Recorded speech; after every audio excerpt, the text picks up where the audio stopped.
Welcome to EAGxAustralasia 2024.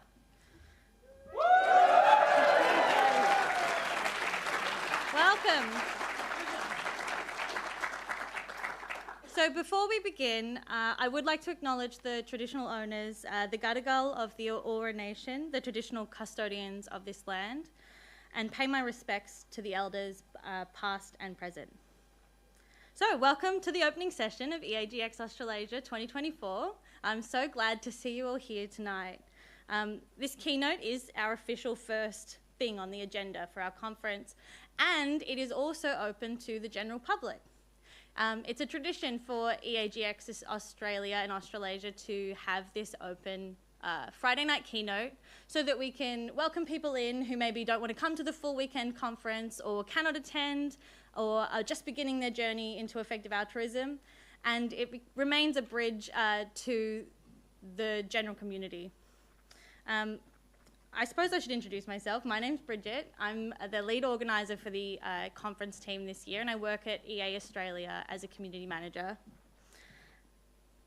This is actually the 8th EAGx held in Australia.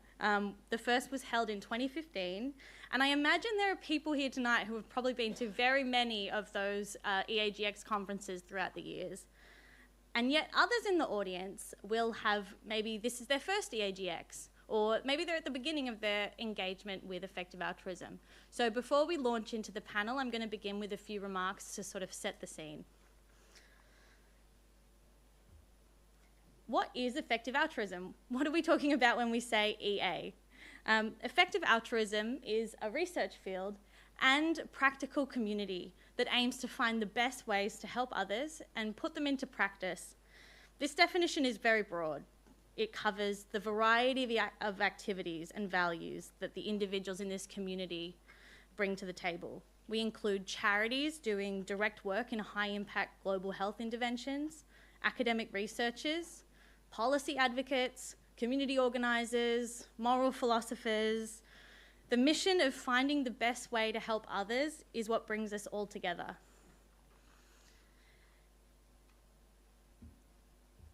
So, and what is EAGx? That's our two parts of what I'm trying to set up here. What is effective altruism? What is EAGx? EAGxAustralasia is the major event for the effective altruism community in Australia and New Zealand. EAG stands for Effective Altruism Global, and it's a series of conferences all over the world, whereas the EAGx part of the conferences are tailored to regional audiences and local interests and are organised by local teams. This year, EAGxAustralasia was organised from a team out of EAGxAustralia. So that's some basic background about how we got here. But what are we actually talking about tonight? Why effective giving? Why are we here to talk about effective giving, and what is effective giving exactly? Effective giving combines the head and the heart in order to do the most good possible with our donations. You could say that it began with the observations summarised in the graph above. Some interventions are many times more cost-effective than others. By donating to charities that focus on the most impactful interventions, we can do more good with our finite resources. This graph is compiled from an essay by Toby Ord, The Moral Imperative Towards Cost Effectiveness, first published in 2013. It's also important to recognise that this difference in cost effectiveness isn't just an academic fact. It actually means something for the beings that we're trying to help. Donated effectively, $5,000 can either provide more than 1,600 bed nets, remove more than 500 tonnes of CO2 from the atmosphere, spare more than 190,000 hens a year of cage confinement, or buy about 2.5 GPUs.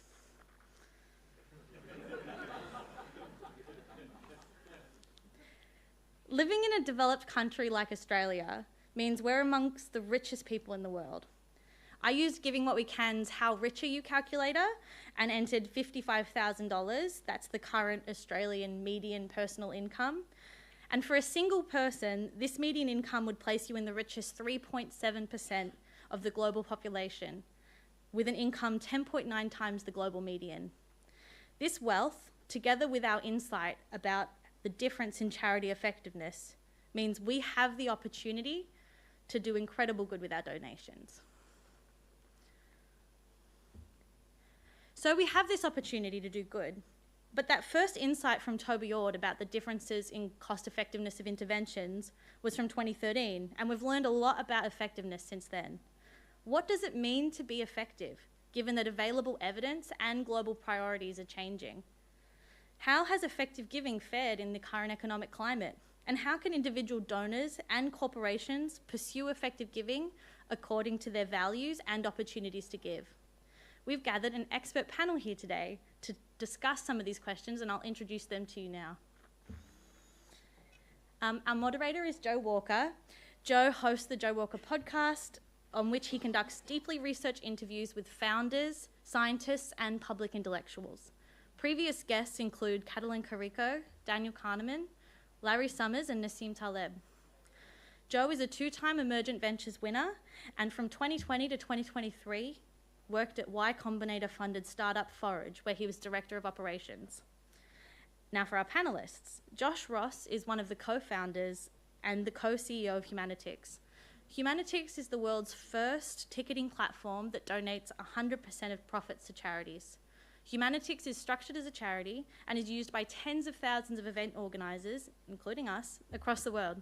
In 2024 alone, Humanitix will donate over $10 million to its charity projects, the largest beneficiary being the Life You Can Save.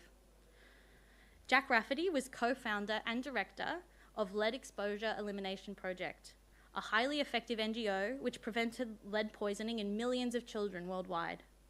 More recently, he has been working with Giving Green and a variety of Australian foundations to help identify high-impact ways to address climate change from Australia. And finally, Louise. Louise, driven by a deep commitment to effective altruism, Louise Pfeiffer brings over 20 years of business expertise to her role as Regional Director of the Life You Can Save. Based in South Australia, Louise has dedicated her career to advancing global poverty alleviation, inspired by Peter Singer's work during her philosophy and ethics studies in the 1990s. Since joining the Life You Can Save in 2022, she has worked to inspire donors to create real change for those most in need. Alongside her work, Louise advocates for reforms in animal rights, climate action, and gender inequality. I'm thrilled to introduce you all to them tonight, and I'd like to welcome them up onto the stage right now.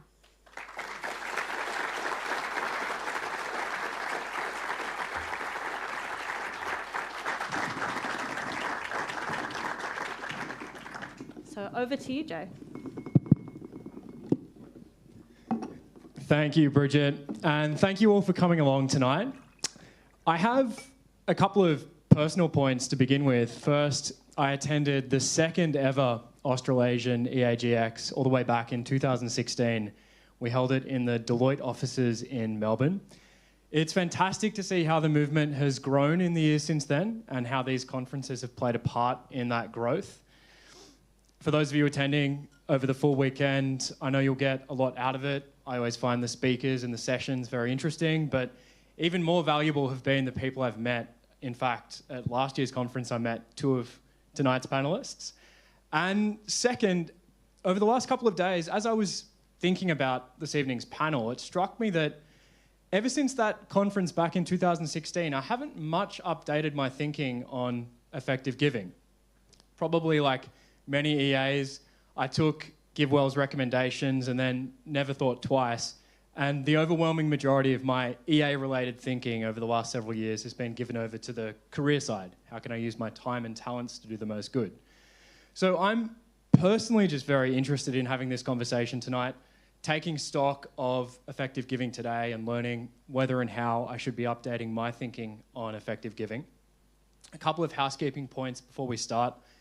Firstly, this is going to be a relatively fluid conversation. I have a bunch of questions I'd like to ask, but our panelists, Josh, Louise, and Jack, are welcome to respond to anything any of the other panelists say.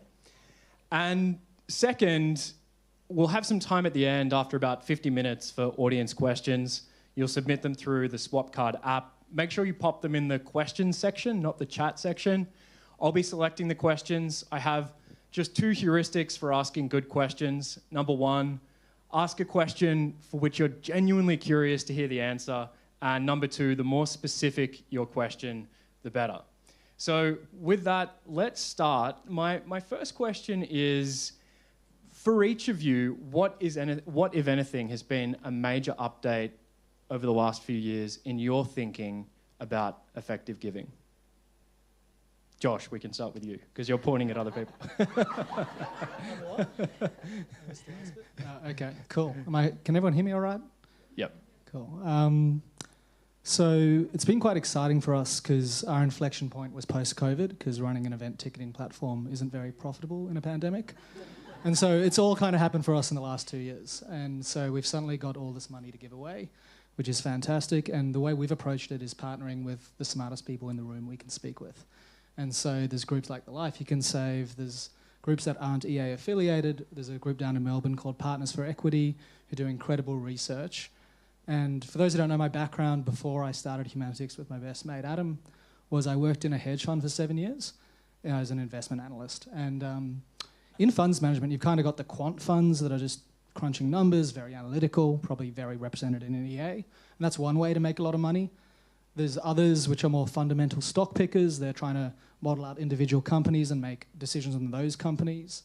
And then there's small cap fund managers. And they're running around meeting with small management teams of small companies that aren't getting well covered.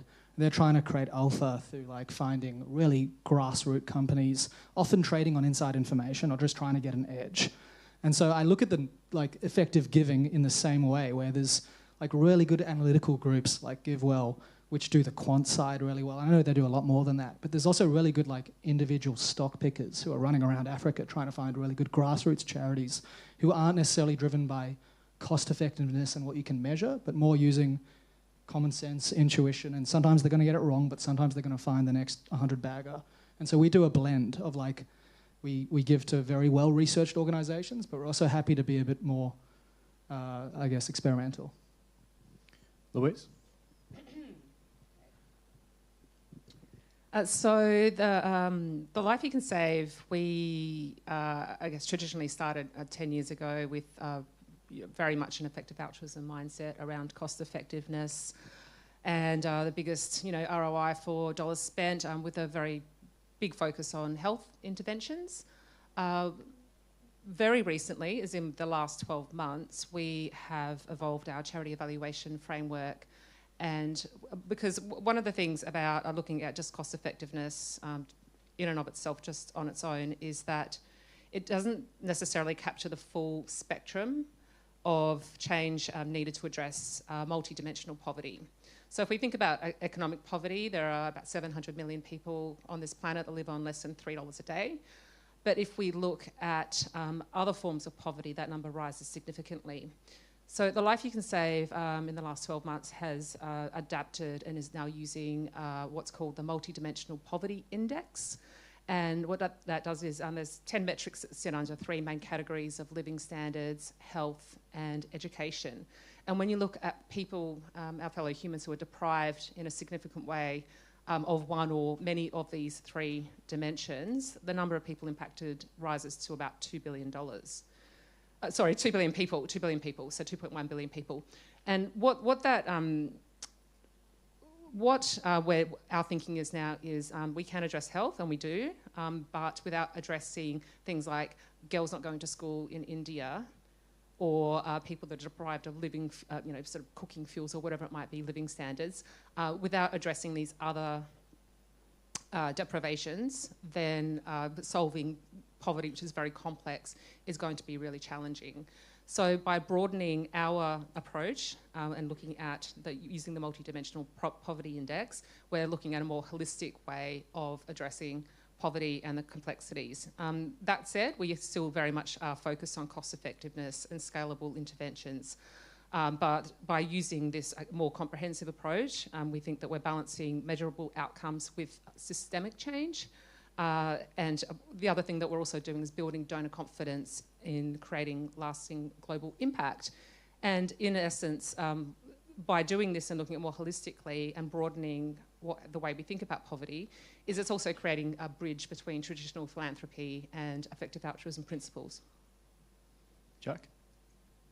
I thought it was really interesting what you were saying before, because I think I had a similar thing where when I came in, I thought, oh well, this is largely solved. Like we know the solutions and we know what's good. And I think over the last 3 or 4 years of working with a bunch of different really talented founders on really innovative kind of ideas, I think one thing that's become really apparent is just how much room there still is for ambition. And I don't think these things are solved. I think it's possible to do. I think we have like really exciting and really effective options already, but I think there are a lot of really promising signs that we could do even 10 times better. Yeah, interesting. Okay, well, we'll come to some of those signs, and yeah, I guess how much better we can do than we currently are doing. One thing I could draw out in common from your answer, Josh, and your answer, Louise, is that like cost effectiveness isn't the only or the main metric we should be thinking about with respect to effective giving. Is that like a fair summation? And how should we be thinking about cost effectiveness today?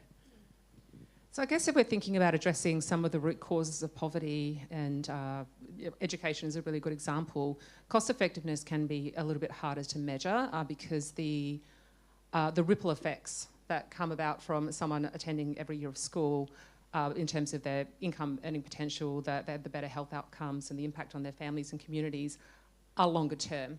So it's a different way to measure, and it's that longer term change takes a while to be kind of rippled through over the years. So it's not as, so while we can look at Educate Girls and say it takes approximately $50 to get a girl enrolled in primary school in India, we can do that. But then measuring the other economic and health outcomes can become a little bit more tricky, and then just kind of pulling it back to a DALI or a QALY or whatnot, it becomes a little bit more complicated. So cost effectiveness in and of itself, we don't think addresses the full spectrum of poverty. Yeah, I mean, I think it's pretty obvious that if you don't have good data, you can't measure cost effectiveness. And I don't think that's therefore a reason to not try and solve a complex problem that's maybe never going to be that easily measured. Yeah. So I just think it's the wrong framing to have when you're trying to create impact. It's a really important thing if you're comparing charities that do the same thing and maybe have benchmarks that can go between them, or comparing across different interventions, if you can measure. But again, it just relies on a good data set, and there's so many things that don't have good data sets that we still should do.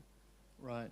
Yeah, so on that, I feel like the global health and development programs are very amenable to the cost effectiveness, kind of effective giving paradigm, because they're so scalable. So costs $5 to provide one bed net, and about $5,500 to save a statistical life.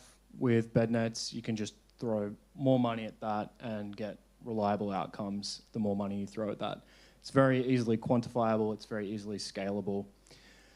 But I was wondering what other areas outside of global health and development are also amenable to that scalable approach. I mean, I don't know if I can really think of many, but can you think of any areas other than global health and development?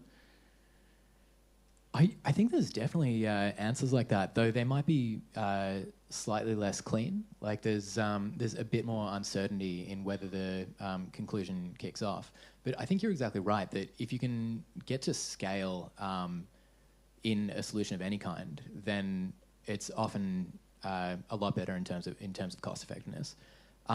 We see this a lot in the climate space, where there's stuff that's really, really legible, but not very effective. So you can plant trees, which is like, you know exactly how many trees you planted and like roughly how much carbon a tree is going to sequester.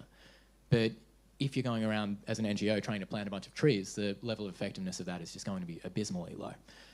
Whereas if you want to do something that affects really, really large scale, a lot of the strongest NGOs we've found have been doing that by, or also if you look at just the history of like the biggest wins in areas like climate, a lot of the best bets we've found are ones working on other routes to achieve scale, like policy, where if you can affect the spending of the government or the policy of government to roll out a new technology or something like that, then it still allows that huge impact at scale, and it serves as a real leverage point to multiply impact. And I think that's viable in a lot of places. So, like that could work in climate, but half a dozen different cause areas as well.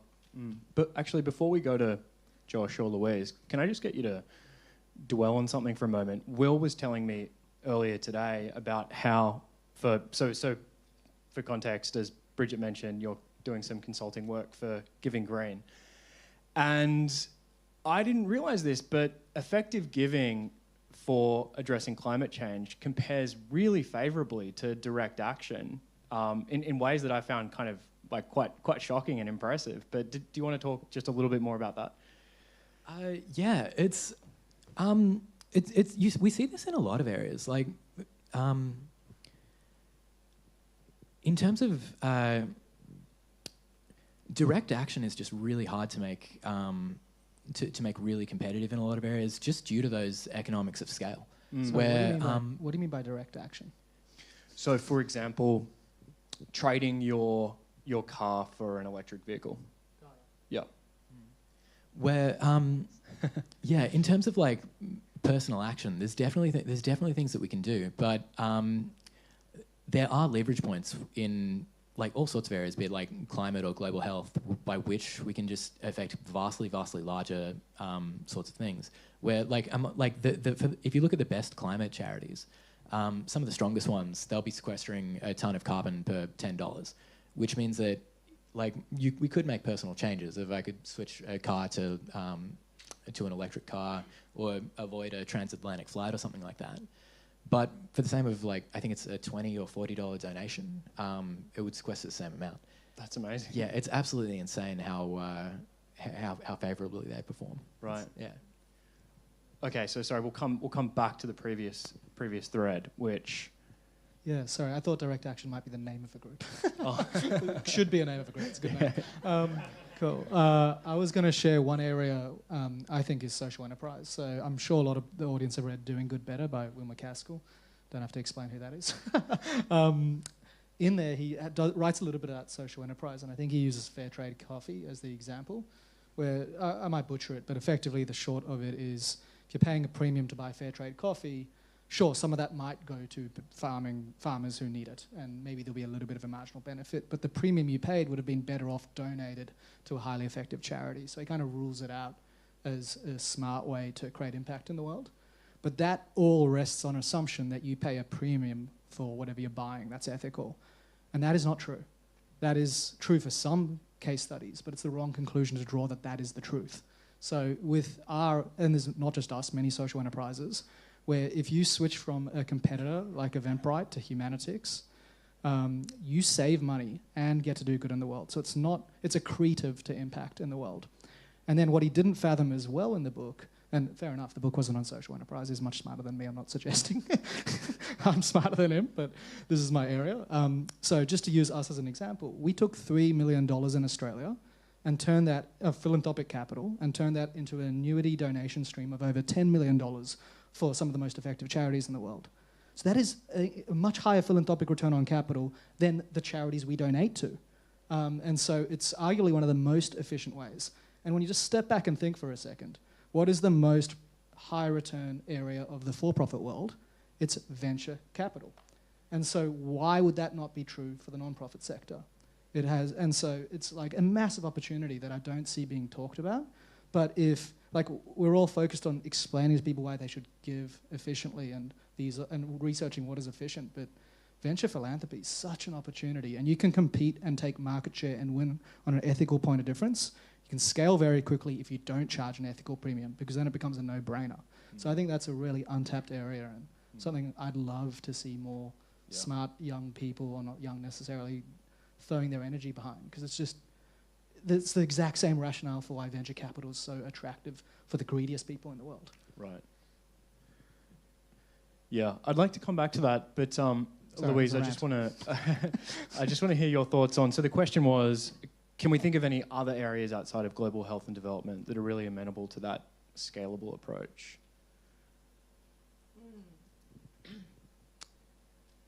Well, one that I've come across recently, as mentioned, farmed animal advocacy is something I'm passionate about as well, is a really interesting new venture that started up called FarmKind. I don't know if any of you have heard of it, but what they do is they provide an ability for people to offset the ethical costs of eating animals for a certain dollar amount. and I actually find that a really interesting idea, that people that want to eat less meat but can't quite get there for some reason can go and they've actually done a calculation as to how much, if I had, a bit of chicken for dinner, what the cost should be, and then they can donate it, and then that gets donated to an effective animal charity along the way.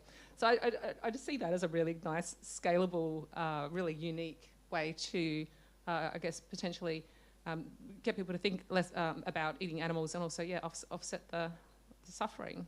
So, yeah, that's the one that came to mind when you mentioned that. Just with the level of intensity of that problem too, like so many interventions there can just affect like huge numbers of lives so quickly as well. It's it seems like a space that just really lends itself to scale. Yeah. So this feels like a tough question, but this is a Friday night panel, so I'm going to ask it anyway. And I'll ask it as a way of kind of teasing out whether there are any major differences in how each of you thinks about effective giving. So the question is, right now, which single charity is the most deserving of our marginal dollars?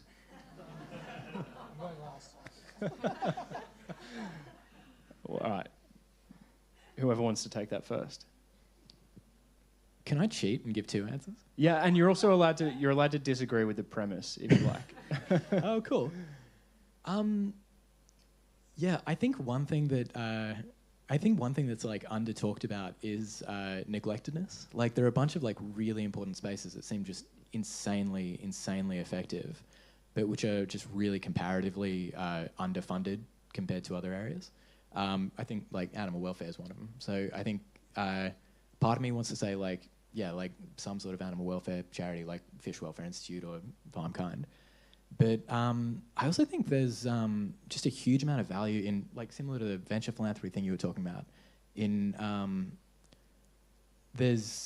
in groups experimenting with like incredibly effective models. So there's a group I know, Concentric Ventures, who they're working on policy work around like tobacco and alcohol in Africa, where like huge amounts of the tobacco industry have just like moved to developing countries and are causing like all sorts of issues there.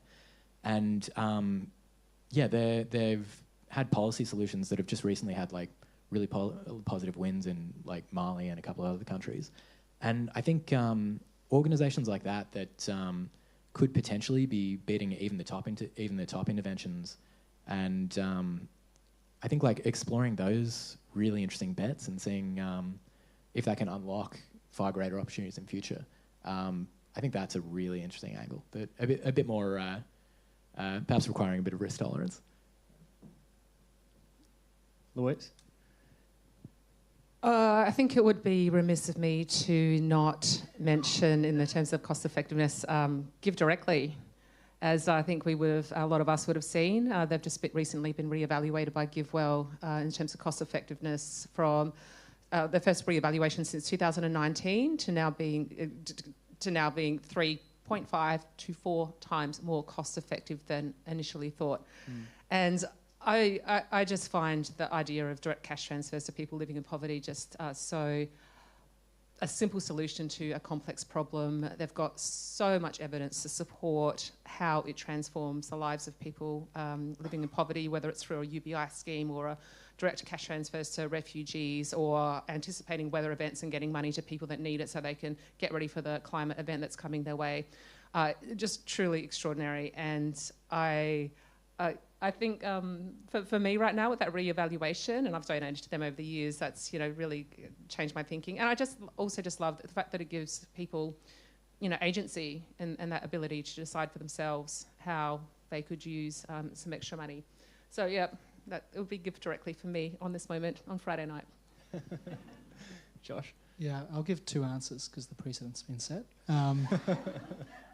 We're giving a huge donation, we'll be giving our biggest donation ever next week, and the lion's share of it is going to Give Directly. Again, we follow the smartest people that we trust their judgment. So that's my actual answer. But I just want to reiterate, in non-profit social enterprise is incredibly poorly funded.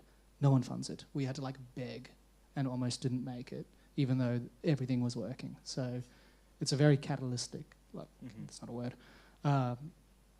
form of funding. That's just, I don't see philanthropists looking at it at all. Right. Yeah. Unless they're for-profit social enterprise, then there's, and then you've got everyone. And why is that? There's a few things in philanthropy that are interesting. So, like when we start, again, I'm going to talk through our lived example, but when we were growing Humanitix, me and my co-founder thought, we'll bootstrap this the first 2 years, because then when we present to philanthropists, we'll have revenue, we'll have market fit, and they'll reward that, like you would in a normal for-profit startup context. What we totally underestimated is that's not how philanthropists think. Philanthropists want this to be their baby. They want you to need them. So obviously there's lots of exceptions, and we found them eventually. But really, and then as soon as it starts working, oh, you don't need us anymore.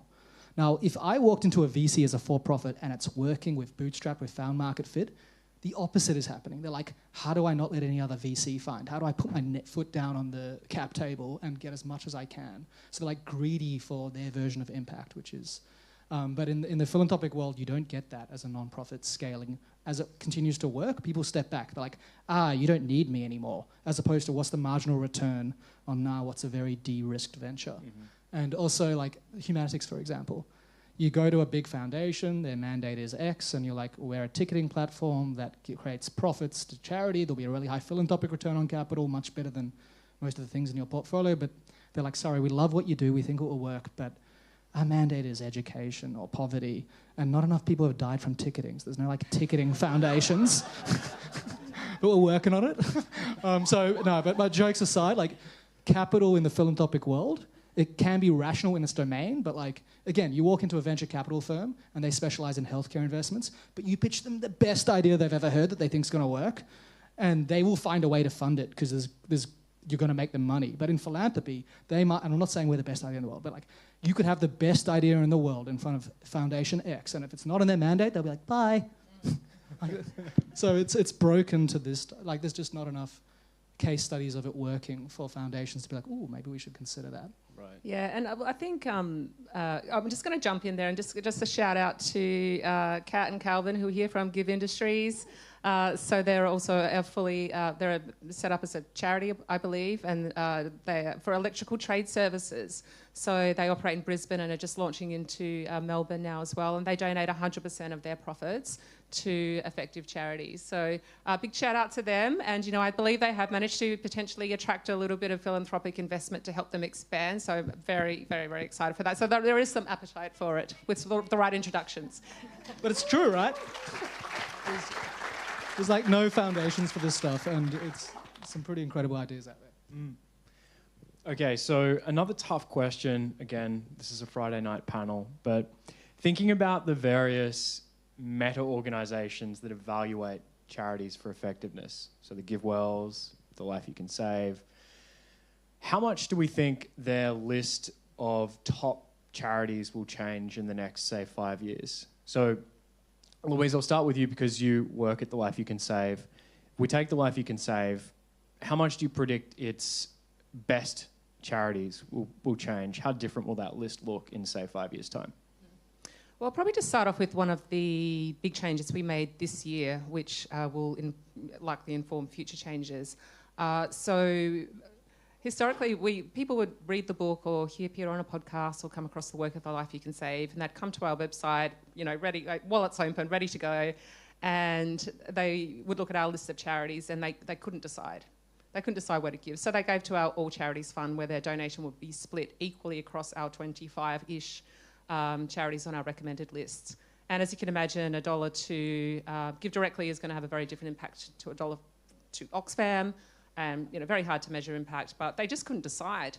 So we just this year took some, some frameworks from the funds management industry, which is sort of historically where I worked, and created what we call the Maximise Your Impact Fund. And what this is we use a range of criteria. How much of a difference can a donor make in terms of marginal impact per dollar donated? How much government funding does that organisation receive? How is their ability to deploy funding immediately? A range of things. And we've got those 12 best ideas in a weighted portfolio that we make available to the public. So we're now offering this option where people can have an even greater outsized impact through the creation of this product. So that's something that's like just happened this year. It's already proving to be very successful in terms of raising funds, and more money is being steered in that direction, which makes me feel good because, some of the, like I said, our best ideas are in there and they're receiving greater funding as a result. But over time, we are looking to, as you mentioned, Partners for Equity before, they do go and identify some more startup opportunities. And so that's one of the things we're looking at the moment is a promising ideas fund where donors and philanthropists with more of an appetite for risk can invest in these organisations with the potential of having a really high payoff, a really high social impact payoff. So that's probably likely to happen over the next 5 years. And we're also looking more at some other systemic change advocacy type, potentially NGOs that are doing work in that space that can help solve for some of the more structural issues that are causing poverty. So Jack and Josh, I'll do a slightly different version for you two. So we'll take a different. I've got no idea what they're going to change. Well, I guess it's a question, fundamentally a question about uncertainty, but you can just give a kind of impressionistic or directional answer. But take GiveWell. So in the next, say, 5 years, how different do you think GiveWell's list of top charities will look? Do you want to go first, Jack?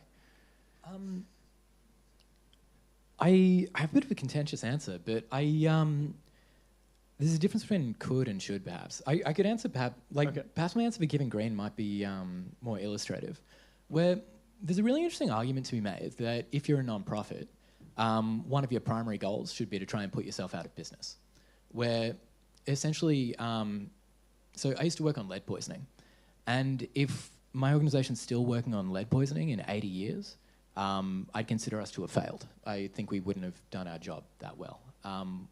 We don't want to chronically address problems indefinitely. Where we can, it's really good to solve problems. So with that in mind, I think, I think seeking solutions is a really good reason things are changing. This is relevant for Giving Green's list, where if we were to put out recommendations 10 years ago, the thing to fund back then would have been solar energy, for example, or transport. And that would have been a really smart move then. But that isn't that good a use of a marginal dollar now, where those things seem to be taken care of fairly well by the free market. So I would expect in 5 years, certain things, if things are going well, might have dropped off the list, and certain other areas might be prioritised a little more. It also might work on an organisational level of certain organisations might have more or less funding need or more or less ability to deploy, or we might find new organisations that perform just as strong or better in sectors that aren't currently targeted particularly well. So there's a bit of uncertainty and there's still room for really strong organisations to be coming into new spaces. But also it's, I think if we're progressing on problems, it's really nice to be seeing change as well. Yeah, and to that point, we've recently, 2 of our recommended charities aren't in the Maximise Your Impact portfolio, which is 2 that do work on salt iodisation. It's because that problem is becoming solved for, and which is great. Good to see. Yeah, it's good to see. And actually that's one of the things we do look at for our portfolio as well.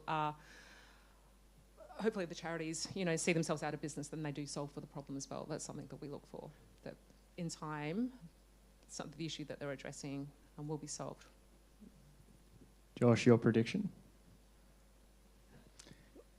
I don't have a good answer. Good. That's a good answer. I love the sound of my own voice, but I just don't have a good answer to give right now.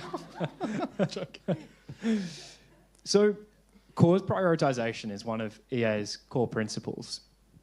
Should EAs be should the average EA be much more pluralistic about effective giving? And if so, what would that look like? So if I currently just give to the Against Malaria Foundation or to give directly, should I actually be giving to, say, 4 recommended charities plus another kind of one that I'm less confident about? So should we be more pluralistic? And what would that look like? So are you talking about adopting a portfolio approach to giving? Exactly. Yeah, okay. I think so. I think that it depends on your tolerance for risk. Like if you want, sure bets, cost effectiveness is the thing you care about the most, then the, AMF, Malaria Consortium, Helen Keller, your incentives, it's the way to go. But if you want to be less clinical about it and or take bets on other cause areas, then there's some really good lists out there of other opportunities to donate to. I mean, it's what you do in the funds management world is you spread your risk. Like you donate to, a balanced fund, it's Australian equities, international equities, property, fixed income. Why wouldn't you take the same approach to your giving? But it comes down to your tolerance for risk. Any questionnaires around risk tolerance that I've seen that ask donors, what's your tolerance for how certain do you want to be about the impact you're going to have? And maybe there's some space for that. I'll go, because I've got something to say this time. I find it interesting because like a tolerance for risk you lose it all anyway the minute it goes out the door. So like I don't see the purpose for an individual portfolio if you're really passionate about something. What's really important is you just do your homework to make sure that charity still needs your money. Are they not already getting more than enough? Because that would be what pissing it down the drain. But I don't see the point of like building a portfolio construct, because the whole point of a portfolio as an investor is because you've got a corpus to lose. But in philanthropy, you lost it the minute it goes out the door. I suppose. I disagree. Yeah, I think I disagree too. Though you don't have money to lose, you definitely have impact to lose. And yeah, sorry, go on. Yeah, so but you're not the only one giving to these charities. Like if it's on a Give Well or a Life You Can Save list. So it's not, I mean, maybe if you're a massive donor, but if you're an individual giving a few grand a year or 10 grand a year. I actually really agree with you, and I think this is something that... Do or don't? No. I think you're spot on, and I think it's something that... biggest flip up. Thank you. That was a... I agree with parts and not others, where... I take back my handshake. So, I think individuals should be thinking significantly more about what the counterfactuals on their donation are. There's a really interesting question, which is... am I funding something that's not going to get funded? Because if we're not, like, what are we doing? Like, realistically, what we care about is that we're having, like, more impact in the world than we wanted otherwise. So we really should be focusing on areas that will make something happen where they won't otherwise, which is why I think animal welfare is just such an important area. Because if that doesn't get funded, probably that doesn't get funded. Like, that's a really funding-constrained ecosystem. And there are a lot of different charities that work like that. Now, I think there is a lot of impact to lose in that if people are going to donate towards something that's like really effective and going to save 100 lives, and instead they donate to the Brad Pitt Foundation for flying Brad Pitt around, I think that's probably like not a, like diversification in that case probably hasn't helped that much.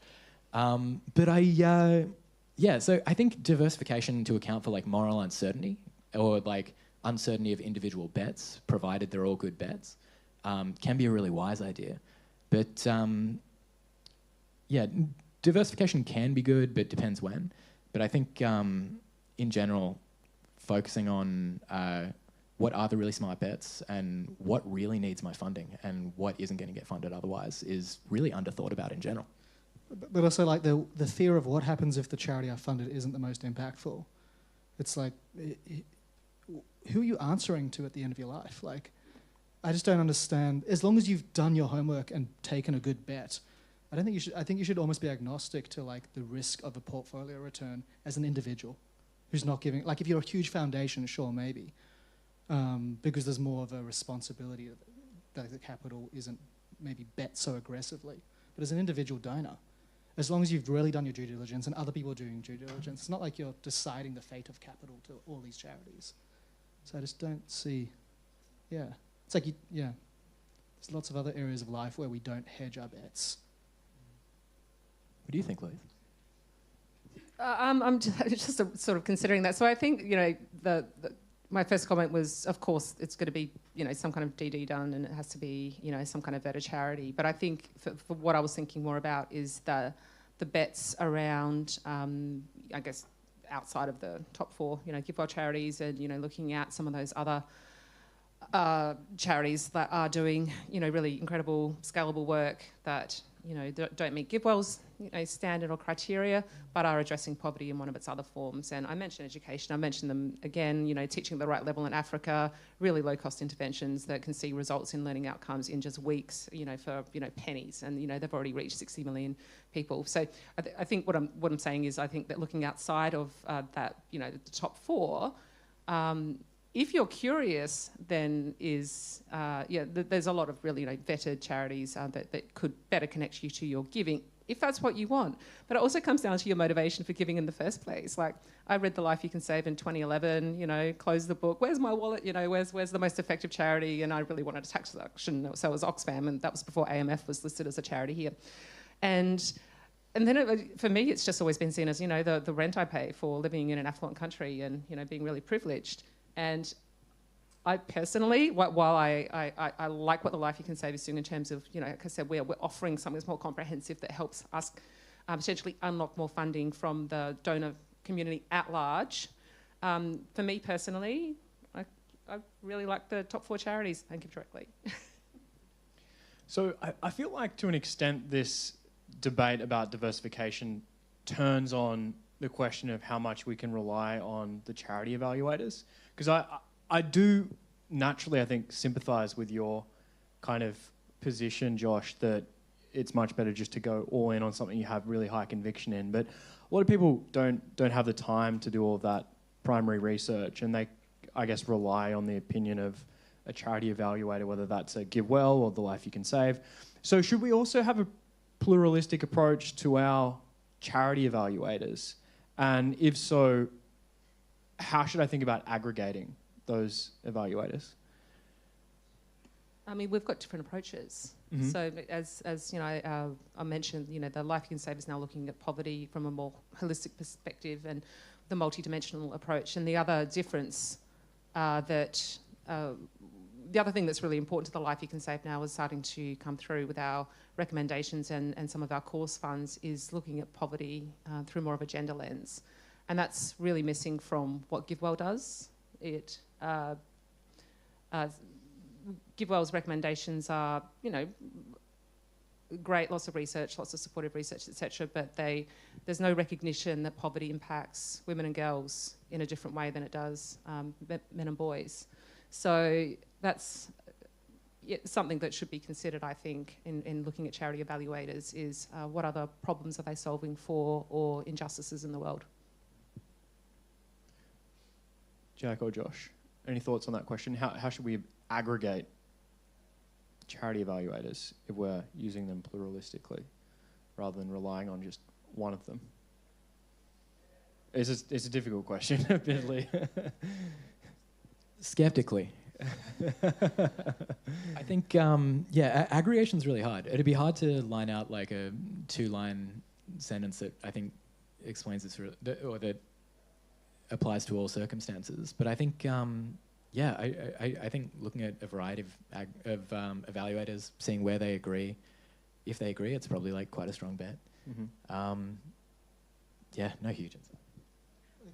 To use funds management and index funds versus stock pickers as an analogy, the reason stock pickers often underperform index funds is because they're trading and there's friction costs in trading.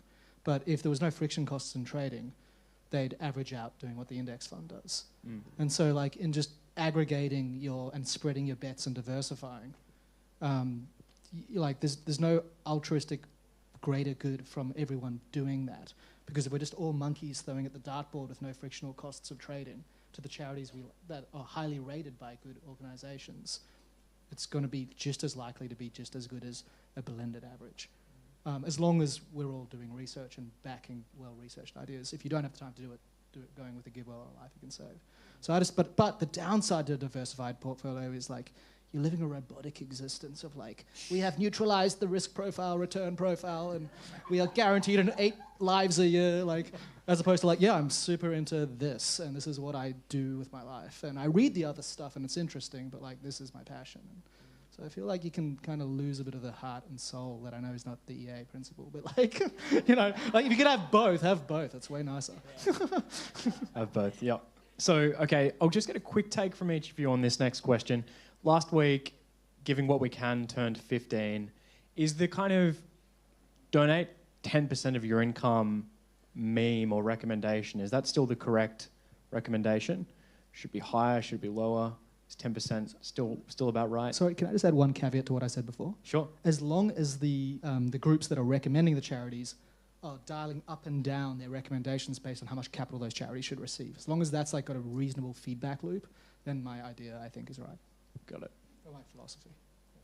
Seems like a good rule of thumb. Like 10%'s a good amount to give, and also like if people go too high, like I have a friend who used to live on the world's average income for a long time, and he was like very, very generous guy. And then inflation happened, and he realized he couldn't live in London if that continued to happen. But so I think 10% helps you. It helps prevent extreme scenarios like that. Yeah. But it's always about personal circumstance too. Right. Good for people to think for themselves. I came to that decision about London before inflation happened. Louise? For those of you who've read the updated edition of The Life You Can Save, which is the copies are available here, 2019. So I think in the original version, Peter Singer did advocate for a 10%, essentially a tithe, for people living, in Australia. Makes a lot of sense. But in the updated edition, those numbers were revised down. And in the back of the book, there is a guide there as to how much you should give based on income. And there's It's almost like a progressive income tax table, right? With like sliding pretty much. scales. Yeah, and the rationale behind that was that 10%, the bar seemed too high. So, as in, like, it wasn't accessible for a lot of people. It probably was accessible, but it just seemed like it was. People were going, well, if it's 10% or nothing, and people were kind of just being put off by what they felt was a very large number. So that progressive scale is bringing more people into the church, so to speak.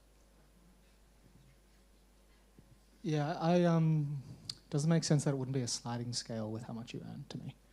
And the other thing is, I think we underestimate the importance of building a safety net for oneself, especially if they're going to have a family and kids, before giving away a lot. I think that's like a dangerous gamble with your life, to be too aggressive on philanthropy if you're going to have dependents, because especially if you live in a country like America where there's not a proper safety net from a healthcare perspective.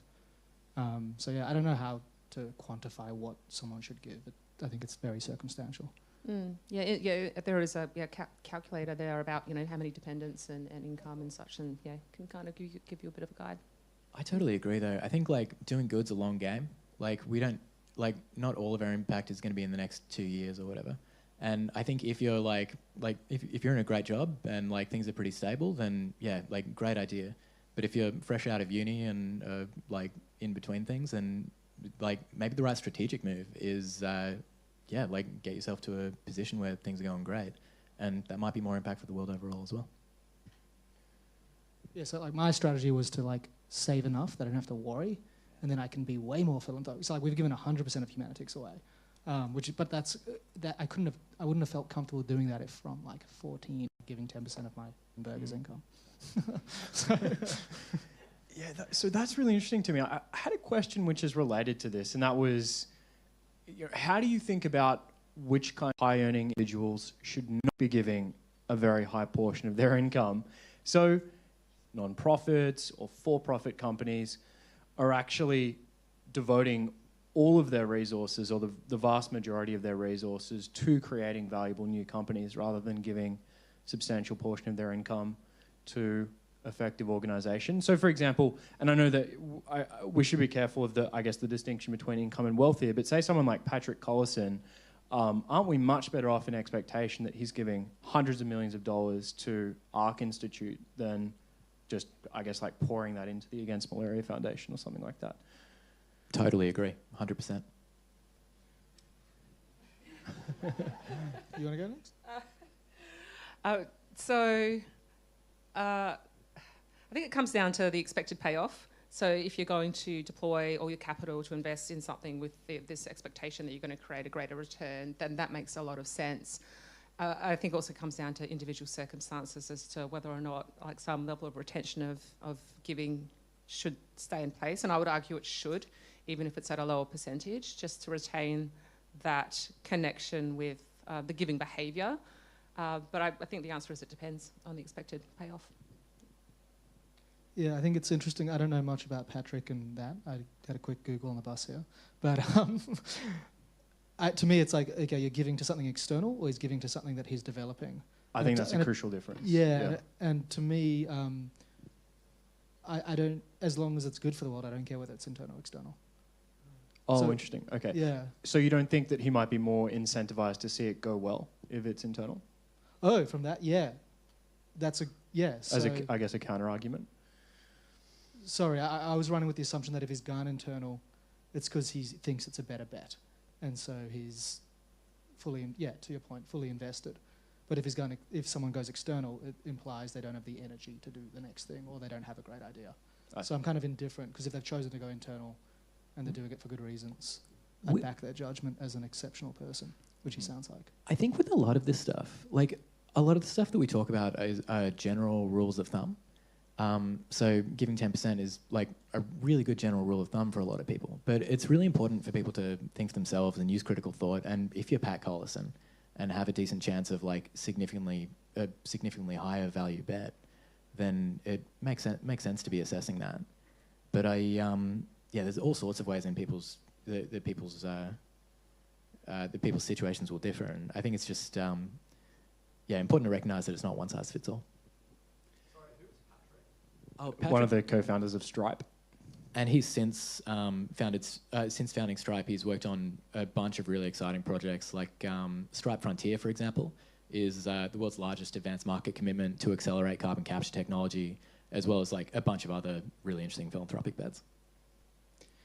So I want to finish with a few kind of meta questions, and then we'll move to audience questions. So a few months ago, UQ and Ready Research published the results of a survey. They surveyed over 1,000 Australians on their attitudes about effective giving, and a couple of the big headline results were that, number one, 79% of respondents believed that donating to highly effective charities should be the norm in society. Number two, 87% of respondents would be willing to switch their donation to a highly effective charity. So my question is, can we really infer from those results that the majority of Aussies agree with the average EA about effective giving? I'm skeptical, and the reason for that is this. I think only about 10% of Australian philanthropy goes overseas. And if the majority of Australians really were kind of impartial cost-effectiveness maximisers when it came to their philanthropy, you would expect that share to be much, much higher. So what's the right inference to draw from that survey? I reckon the average Aussie is sitting there going, oh, mate, yeah, they're very efficient, no one gets paid.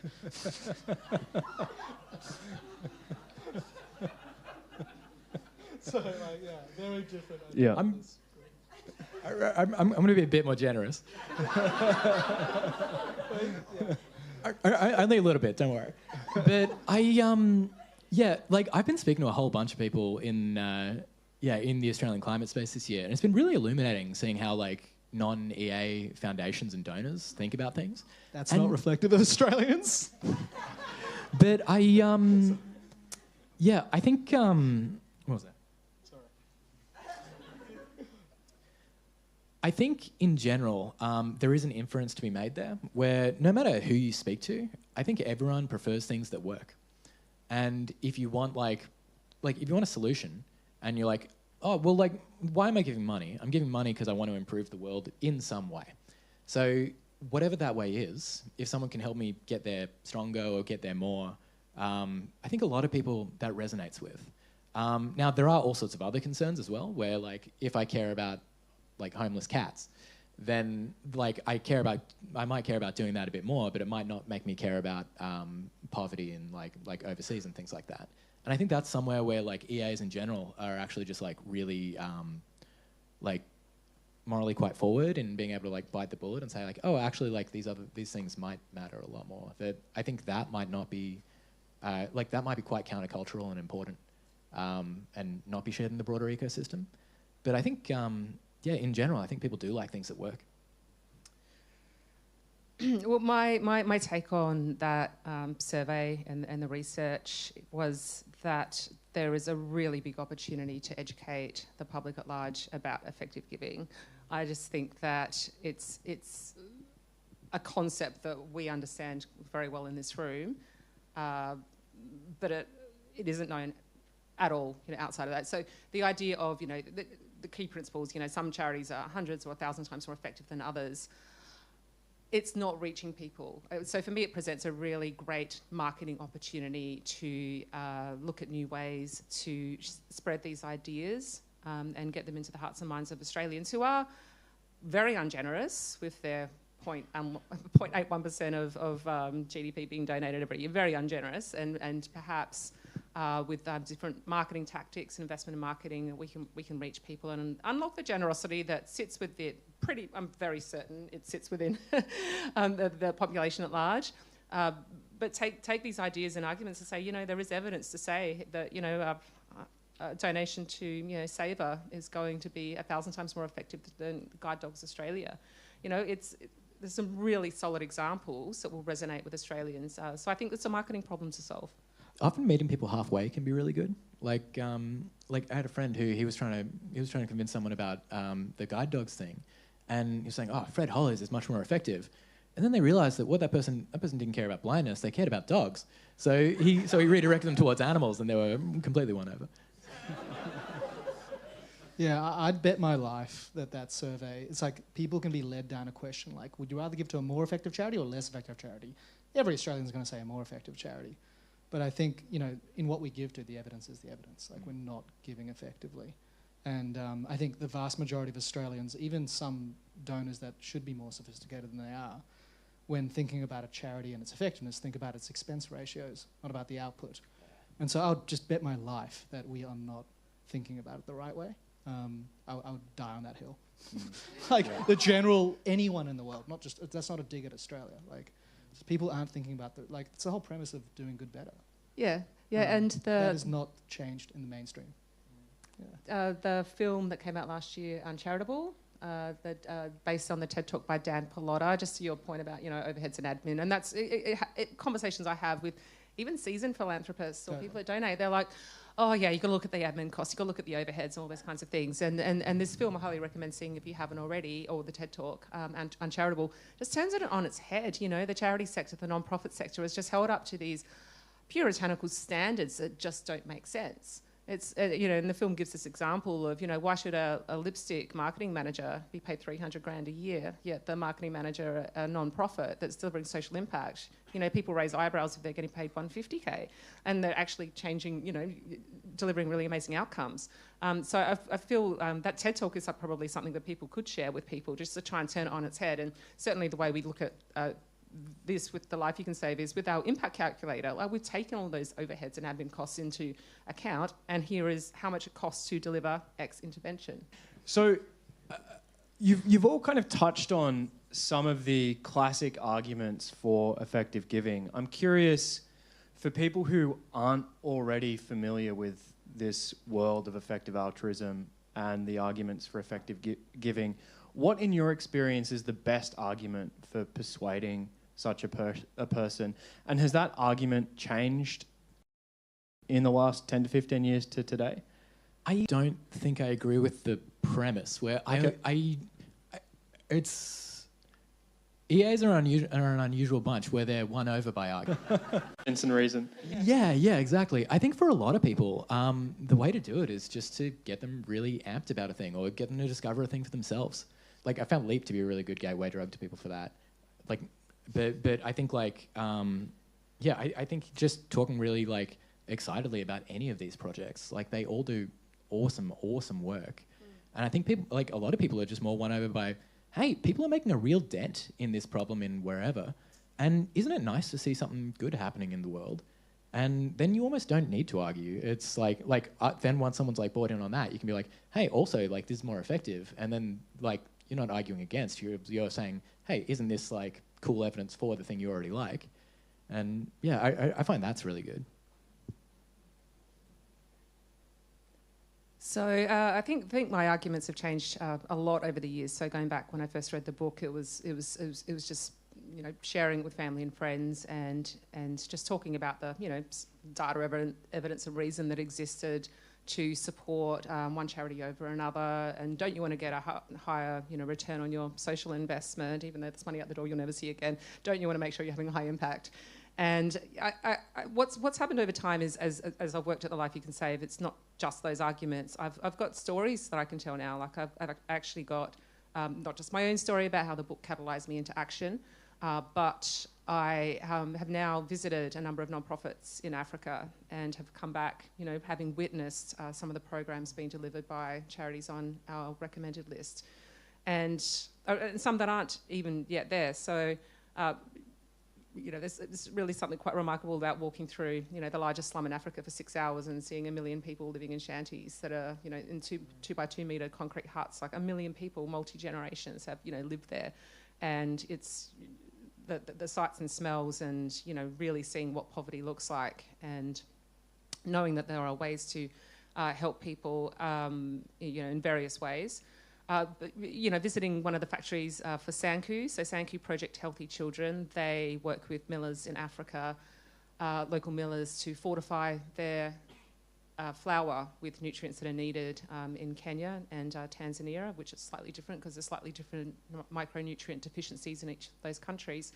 But we're in this factory, and one of the workers there was, talking about why he's so connected to the work they're doing. And he goes, I remember being in high school and, a teenager, and would have to stand up for assembly, and some of the girls would be fainting. And we'd go, what's happening? What's going on? Why are the girls fainting? It's because they're anemic, so they weren't getting enough iron in their diet.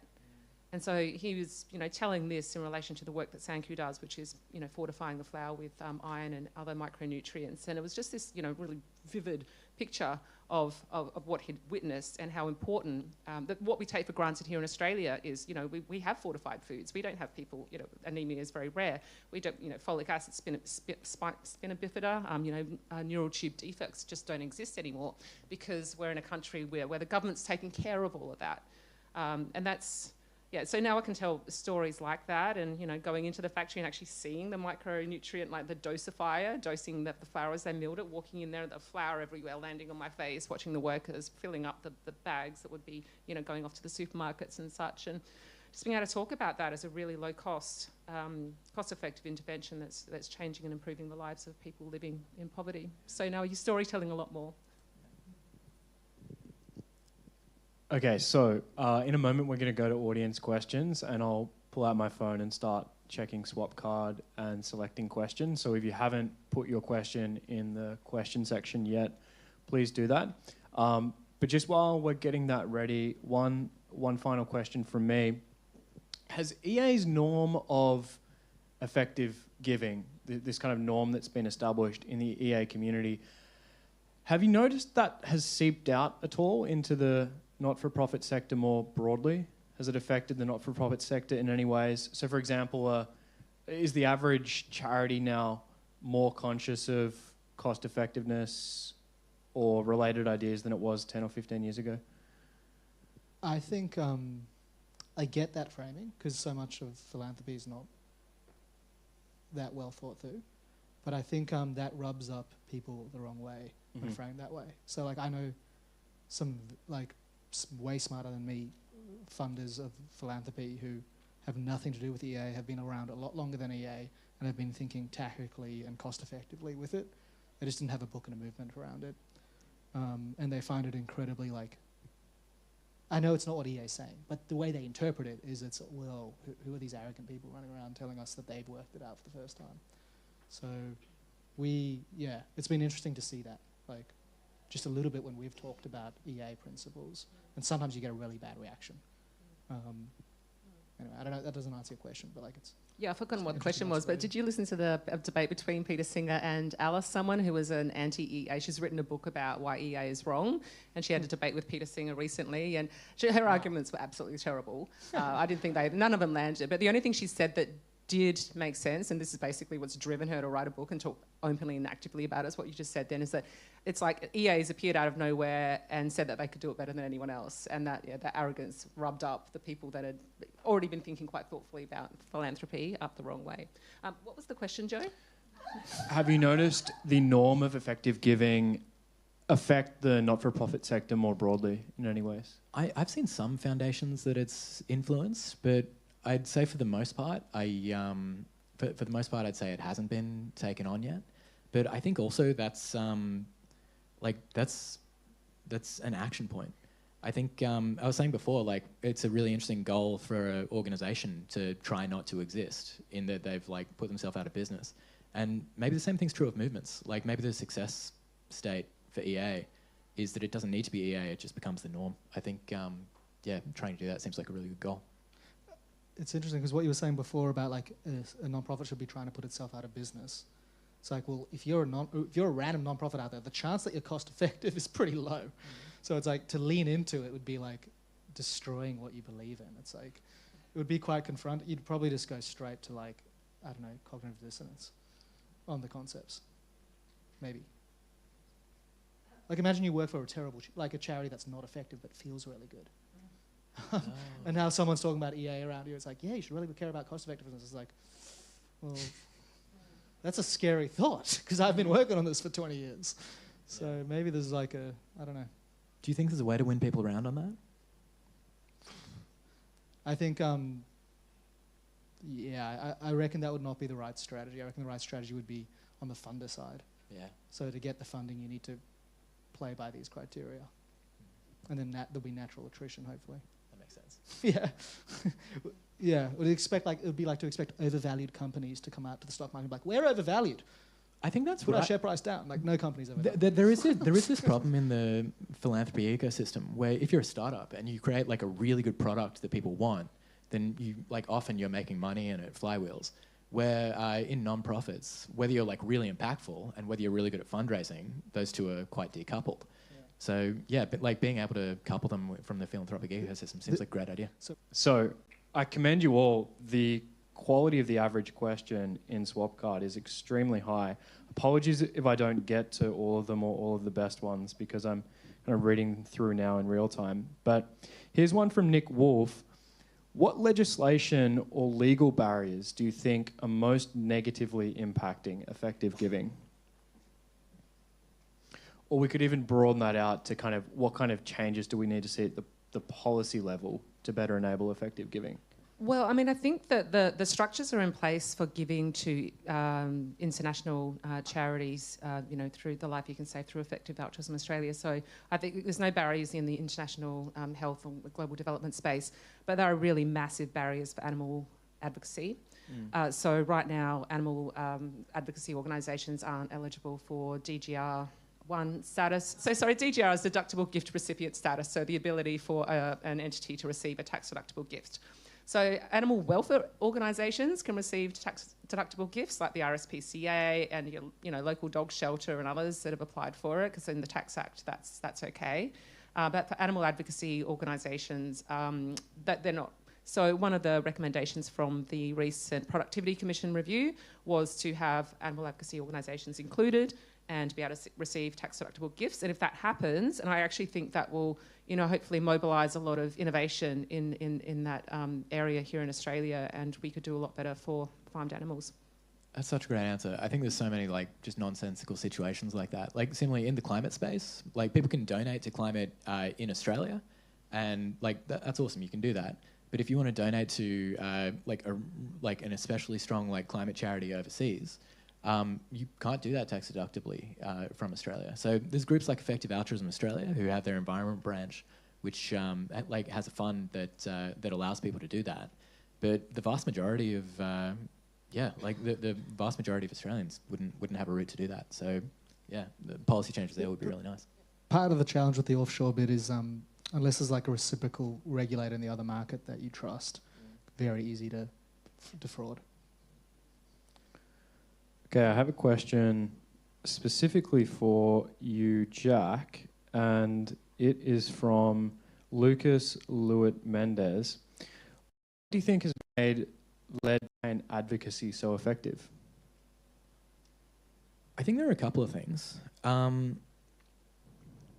So there are a couple of different policy charities that are doing like really, really good work that seem like quite evidence-based, and it's a bit riskier because you can't run RCTs on policy as well. It's a couple of 100,000 kids that are affected for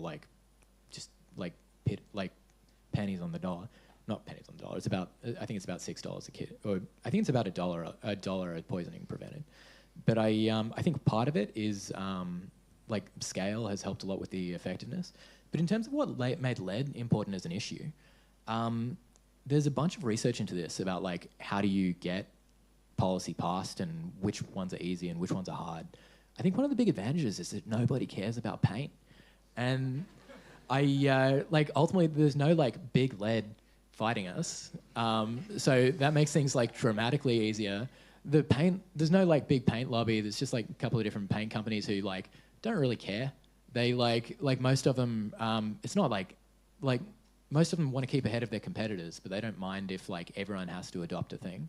And I think a huge amount of it is just that like there are good policies that have been missed.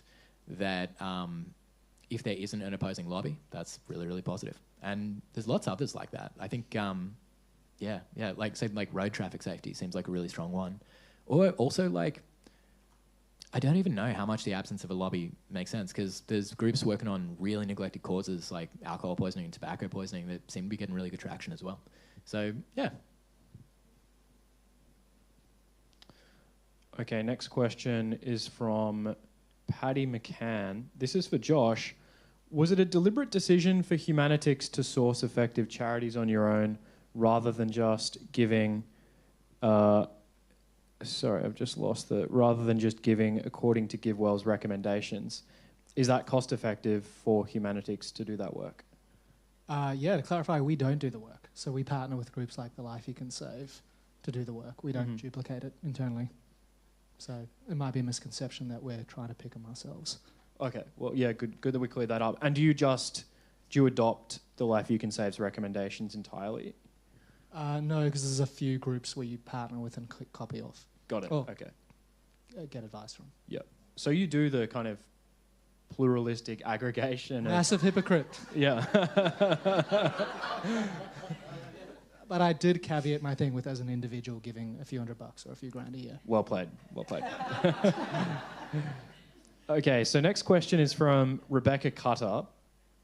I guess this is for the panel at large. Do you think EA organisations and organisations at a meta level, EA organisations and EA, I guess, as a movement, need to spend more on marketing and communicating to reach those who are more led by heart versus head, and therefore tell better stories of extraordinary impact? So should EA be spending more on marketing? Well, ideas don't sell themselves, so I think the clear answer is yes. And I think I sort of mentioned this before, that I've come across people in the sector, like in the international development sector, the philanthropists and donors that have never heard of The Life You Can Save. It's which speaks volumes about the lack of awareness about what we do. I didn't quite understand the bit about the heart, so it's more using marketing to, I think what the questioner was gesturing at was reaching out to people who aren't already familiar with the effective altruism movement and effective giving, and maybe make their giving decisions based on, causes that might be personally relevant to them as opposed to the most cost effective. I don't know the answer to the marketing question, but I think I think there definitely is room for influencers for good. I think the first EA who gets really, really good at TikTok is going to be doing a lot of good for the world. That's hilarious, by the way. I think so. With The Life You Can Save, for example, they haven't had someone running around America fundraising and raising awareness, and I think that's probably on not a huge salary, a good bet. That is incrementally high return for the world, maybe higher return than some of the portfolio projects they're recommending. So yeah, I think unrestricted funding to groups that you back that are doing it well, that suggests they could spend that money well, is definitely. I mean, because it's the aggregators aren't that well funded, in my understanding. Some of them are, but many aren't. Oh yeah, and to that point, we have just hired someone in the US, Josh. So thank you. Good advice. Yeah. So this is a cool question. This is from Robert Hickson. Louise and Josh, do you think your approaches to poverty reduction are beginning to converge on some of the older charities such as Oxfam and ActionAid? That's a good question. I mean, I think the idea isn't to displace funds raised by Oxfam and ActionAid and others that are doing really important work. It's more about growing the pie. That's the way I see it. And because we, got the evidence base and the list of recommended charities, it's about unlocking more funding that wouldn't have otherwise been given and directing it to where we can provide, really high level of confidence to donors. So I don't think so. I think that it's, about what we do is, in part building trust in the sector to unlock more funding. I don't know enough about what they do to say if we're converging. I mean, we've only been giving meaningful amounts for 2 years, so I don't feel like I've got that perspective. Did you want to say something on that? No. So next question. Just to clarify, 99% of my day is selling tickets, not getting to look around philanthropy and speak at conferences. So just a simple tickets guy. That's funny. So Jack, this is a question from Neil Farr, because you made a comment earlier about, I think we could be doing 10x better with effectiveness or with our recommendations. So Neil says, Jack, there must be something seriously wrong with current EA analytics if we could do 10x better. Where is that improvement likely to come from? I think it's likely to come from,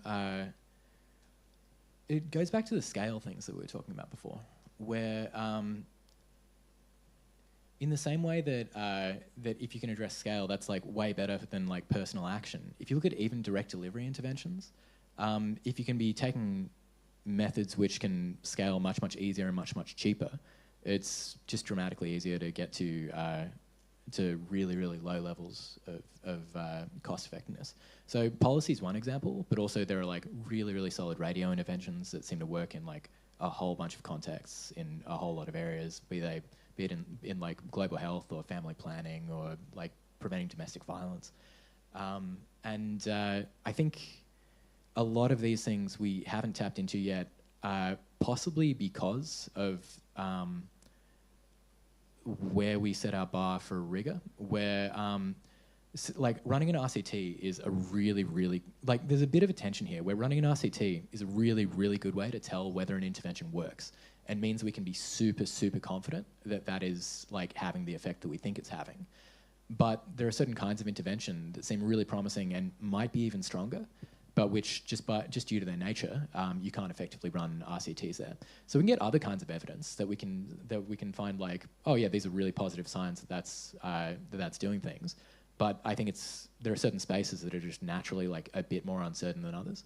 And I'd be really curious. I think if there are bets that are significantly better, that might be the shadow they're hiding under. So this is a question, or I guess a prompt or challenge from Mitch Lawland to both Jack and Louise. And the prompt is, we haven't yet... You're in the clear. We haven't yet spoken tonight about multiplier effects with respect to either Giving Green or the Life You Can Save. So the multiplier effects that come from donating to effective giving initiatives. So just to add something to that question, I read, Louise, that the Life You Can Save did some research where it estimated that $1 invested in the Life You Can Save's work generates an average of about $18 for your recommended charities. So, I mean, is there anything either of you want to kind of add on that point about multiplier effects? That number's a bit out of date, okay. Unfortunately. Unfortunately, the ratio up to for the 2023 annual report, I think it was $1 raise results in $11 for recommended non-profits over a 3-year period for the Life You Can Save.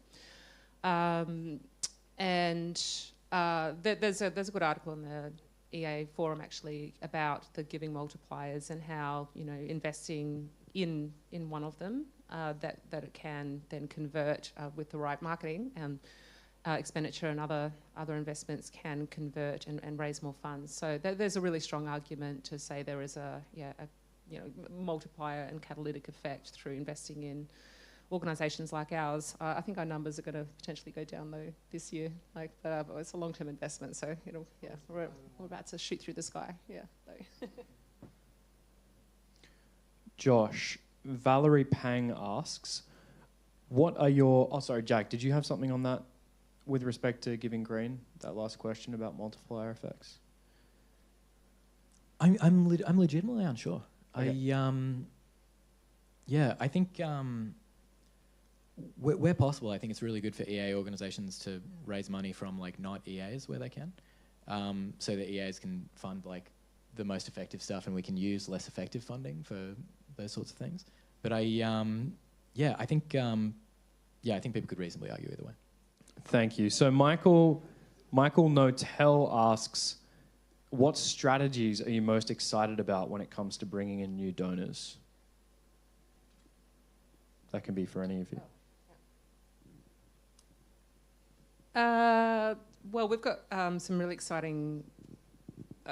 So there's a few things going on at the Live that you can say that I'm really excited about. The first thing is we've just launched a new content series about rationales for giving, which is outlining the different cases for giving, not just the moral case, but other reasons as to why you might want to give, which might be gender, with a gender focus. So it's about reducing poverty and its disproportionate impact on women and girls.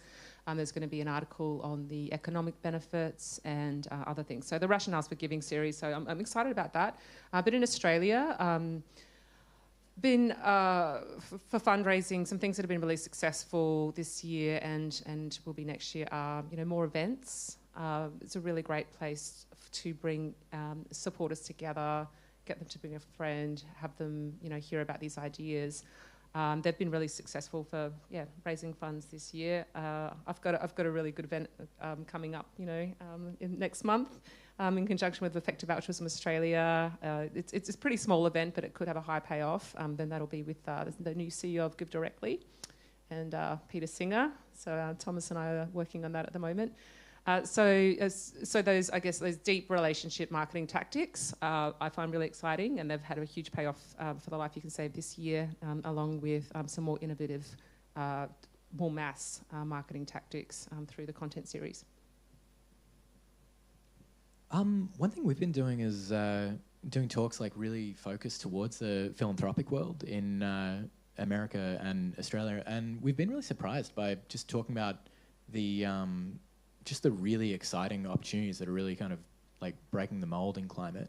We've been really surprised by how receptive different groups have been in America and Australia. So I think that's something that we'll continue to do, but it's also just something I'd be really curious to see someone do that for really exciting interventions in the violence against women and girls space, for example, or in a bunch of different spaces. I do wonder how many areas there are that philanthropists are kind of interested in, and that if they hear, oh, that's the most ambitious idea I've heard in a while, then I wonder how many could be turned into fellow travellers from that. Speaking of which, I've got another campaign I'm working on ahead of International Women's Day next year in conjunction with one of our charity partners, EAGxAustralasia. People are unaware of the problem of girls and gender, well, in India, or a lot of us are. And Educate Girls started in 2007, really, and they were started with some seed funding, actually, a philanthropist took a bet, and they've managed to scale. What they actually do is they go to deep rural India. They use data and analytics from ID Insight to identify where the hot pockets are of girls that aren't enrolled in primary school. And they send out community workers to the villages to talk to the parents, to talk about the importance of education, to talk about the importance of gender, with the goal of getting girls enrolled in primary school. And since inception, they've actually enrolled 1.8 million girls in school that wouldn't have otherwise been in that time, which is truly remarkable. So I'm excited about a campaign and collaboration with them ahead of International Women's Day in 2025. Okay, this is a question presumably for you, Jack, from Jake Rudloff on behalf of Miles. How do you respond to criticisms that climate change is not a neglected enough cause area? Good on you for answering for Miles, first off. So I think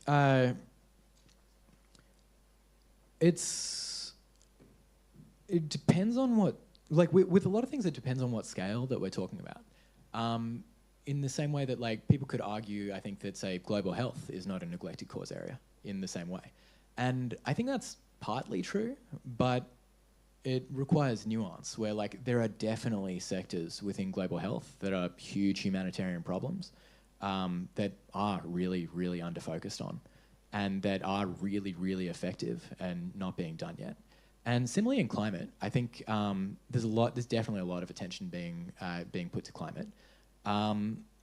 There definitely are neglected areas where it seems like solar and transport is going to go pretty well regardless from now on. So I think if someone were focusing on that, that would probably be a bit of an issue. Whereas if there are like passionate EAs in this room looking to work in like the greening of cement or the greening of steel or green shipping fuels or things like that, it's really not clear we're going to solve those problems like very soon. So I think, or it's not clear that we're going to make as much traction as we could. And I think, yeah, there's a lot of like there's still a bunch of like fairly neglected work to be done, but also it's all relative. Like there's definitely parts of climate that are more neglected than a lot of other sectors that we'd be really okay with. But there's definitely other, there's definitely other causes that are more neglected as well. So I think that can be a fair point in some cases, but it depends how broadly we're speaking. Can I just ask a follow-up question to that? And do you think there should be attention paid to, are we past the point of no return and should we be focusing on climate change resilience? Oh, this is wild to me that people think this. It kind of, I think people think this not because it's what the data says, it's because it's been a marketing tactic. And it's been a useful marketing tactic. People are worried about climate now, but I think also it isn't necessarily that accurate. There's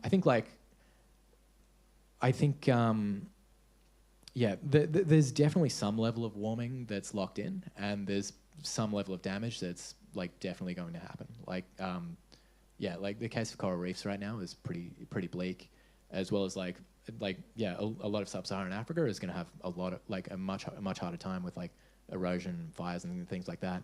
Australia is one of the few first world countries that's going to be really experiencing a lot of the effects of that as well. So there's definitely it seems very likely that some impacts are going to occur no matter what. But at the same time, I think the kind of catastrophic talk of like the world is definitely going to end and it's too late to solve everything is, I haven't really found much evidence to back that up just yet. I think there's plenty that indicates this is a really solvable problem. I'm afraid that's all we have time for. Apologies we didn't get to all of the questions, but I think this has been a fairly comprehensive discussion this evening. So everyone, please join me in thanking our panellists, Josh, Louise, and Jack. Thanks, guys.